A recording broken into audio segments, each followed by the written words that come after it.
ACU was in Beaumont, Texas Saturday night, taking on the surprising Lamar Cardinals, looking to bounce back from last week's loss to UCA.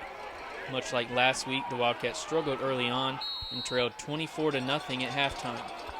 The number one thing is how we play in the first half. Our last 2 weeks, we've been played very poor football in the first half.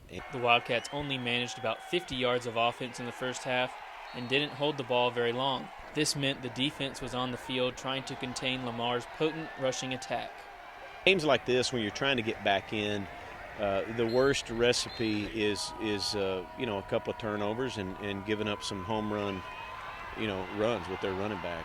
Lamar's Cade Harrington had a record-setting night, carrying the ball 28 times and scoring 2 touchdowns. Harrington rushed for 347 yards, setting the Southland Conference single-game rushing record and most yards ever by an ACU opponent. His 62-yard touchdown run with 11 minutes left in the game halted ACU's hopes of a comeback.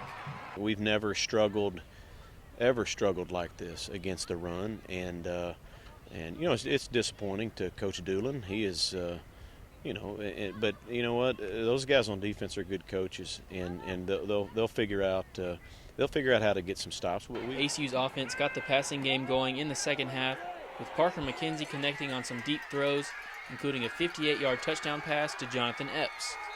McKenzie would finish the night with 316 yards and 3 touchdowns, his 7th 300-yard passing game as a Wildcat.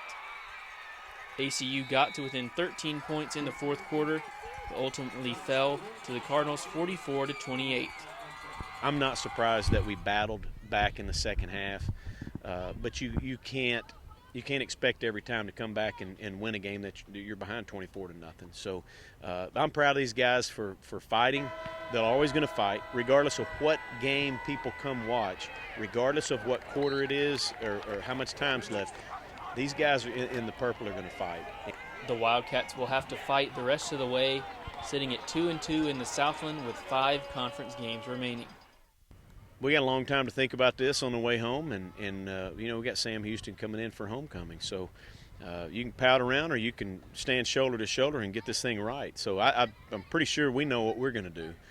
When Sam comes into town, we'll have some stuff corrected, and we'll be ready to go.